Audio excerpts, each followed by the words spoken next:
Thank you guys for coming out today. Obviously finished up the bye week with some productive meetings and practices and the chance for everybody to catch their breath and then get back at it yesterday. Obviously excited about playing another top 25 team. This will be our fourth team that's been ranked in the top 25 at some point during the season. Playing UCF is always a challenge, but really looking forward to having them at our place here this weekend. You know, they're a team with the country's fifth best offense. And 9 of the last 11 games, they've held opponents to 20 points or less. Coach Malzahn is nationally accredited one of the best coaches in the country.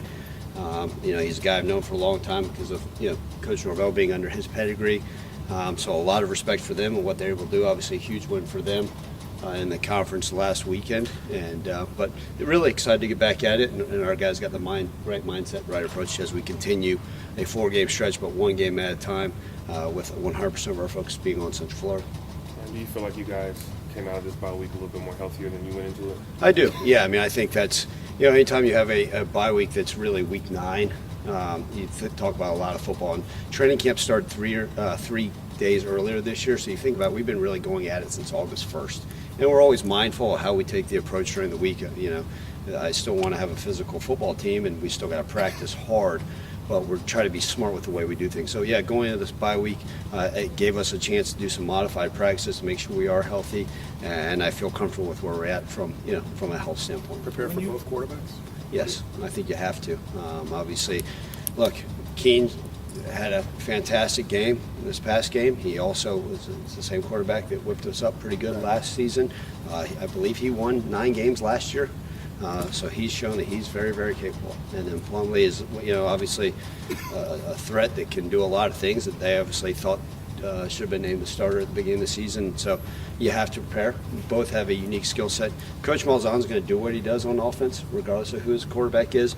But they do have different things they bring to the table, and so we've got to be ready for that. And that's part of our preparation this week. How's their physicality compared to, say, Mississippi State in a way? Because I know with them running the ball, they are a physical team. How does it compare to maybe some of these other teams you have to face? Yeah, I mean, look, they are a physical team. They want to run the ball. If they could hang their hat on running the football right at you in a variety of different ways, whether it's fly sweeps, but also running true power and some zone reach stuff. I mean, even the quarterbacks will duck their head down and try to play physical.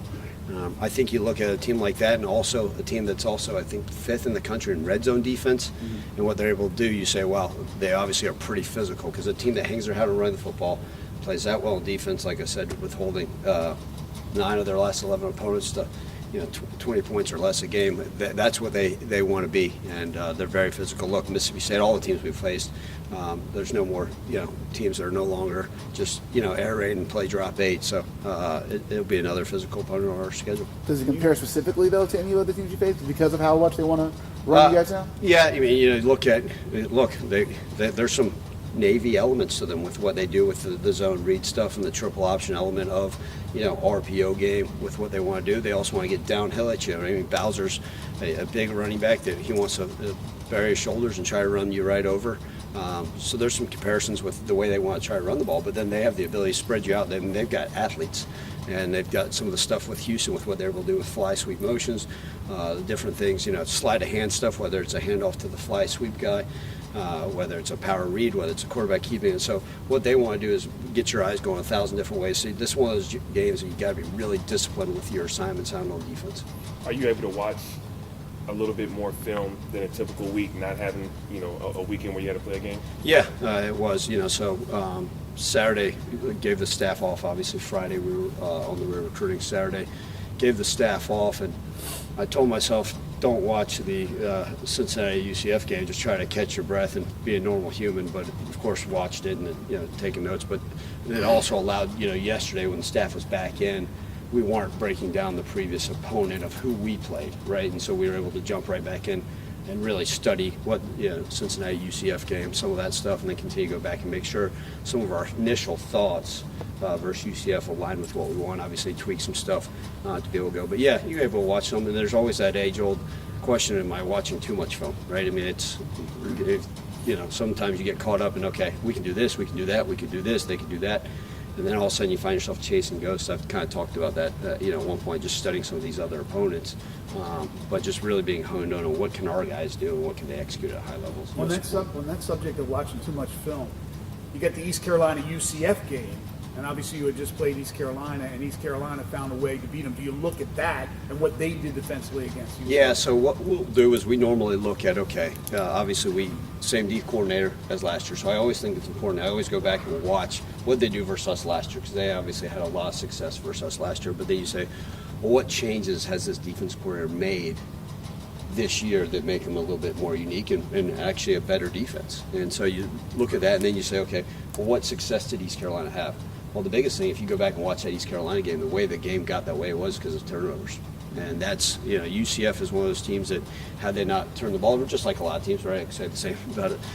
That game got the way it did because UCF turned the ball over. So, and I kind of mentioned that, during the bye week last week in the press conference. That's one of those things we've got to do a better job of.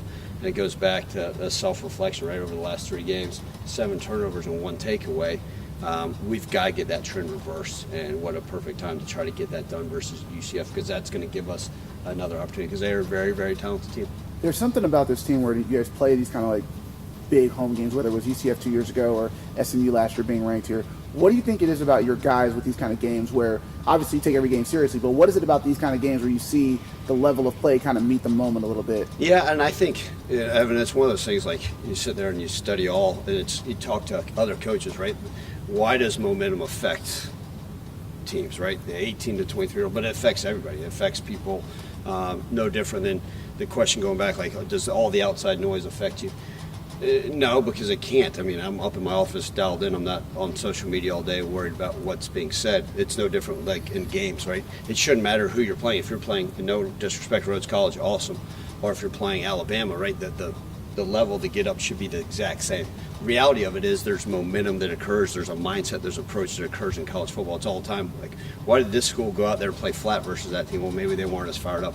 I think our guys do appreciate sometimes it's the atmosphere that's created by the fans showing up, which I know they're going to be awesome, but also the mindset of, okay, here comes a top 25 team. We know the rivalry versus UCF. Very few of those people have been around since and understand that, but I mean, I think that's important. I think the guys, right, their emotions, all that stuff, and now I'm not saying they play any harder. Like, I think the effort's there, but sometimes it's just that approach of, okay, here we go. And part of it's just playing at home. So again, it doesn't matter who we play at home. I think our guys have always come out swinging pretty well. But this is a great opportunity to continue to put that on display. You obviously spent time at UCF. This will be the last conference matchup between you guys. They've kind of become the ideal success story for a non-Power 5 school. Would you evaluate what they've done? What sticks out, and how can you try to apply that big picture here? Yeah, no, I mean, credit to them and what they've done. And this is not to make an excuse at any stretch of the imagination. They're the largest school in the country, and they've done a lot of invest in that. But it's part of it. When you get that Big 12 stuff and you're into one of those new conferences, there's a lot of momentum behind you, and you're the largest school in the country, and they're doing things. And whether it's being able to go out there and get a ton of different guys in the transfer portal, credit to them. And they've got they've done it the right way. You're exactly right. They talk about those situations. I've been there, and I'm from Jacksonville, and so you go back. I remember when it was University of Central Florida. You go pull up on their campus in the late '80s, and you'd say, "What the heck is this? There's no way this could become what it has become." And credit to the people at the university, even state legislators that poured into that university and just watch it grow. I remember way back in the day going to camps in the late 90s and early 2000s when I was just getting into coaching. And I was like, this little place, there's no way, and then Dante Culpepper, and then all of a sudden you just got to see the growth, from Mike Kruzak on, then all of a sudden you just get to see the growth of this place explode as a school, almost redoing the whole university. I know this is a long-winded answer, but then what they've done with their athletics, and you look at, their facilities, we got great facilities here, but just the growth of what they've been able to do, and then the sustaining their football success has been huge for them. Obviously, go back, one of my more fond memories will be that come from behind win, 50-49 2 years ago here, and I'll take a win however they come, if it's 2-0 or 50-49. But you go back and just say that they have done the model of consistency, right? Just no different. You watch what Cincinnati's been able to do to build it up and continue to prosper with recruiting and doing things the right way. And those are the things you want, right? We always talked for a long time about Boise State. Hey, they're doing this thing. They're building it the right way, and the model of consistency. And so those are some of those things you want to emulate, and obviously put your own stamp on things as you go on. But credit to them. They've done it the right way for a long time. Along those lines, what was your first thought when you saw the Big 12 deal last night? So again, with most people, like most things, people have to send it to me, and that's a lot of money, and that's the nature of college athletics, right? I mean, there's rightfully so. That's great, and obviously tremendous for those teams that are involved. And look, we're very pleased with our conference right now. We're going to continue to do things as a university athletic department to put ourselves in the best situation to have success.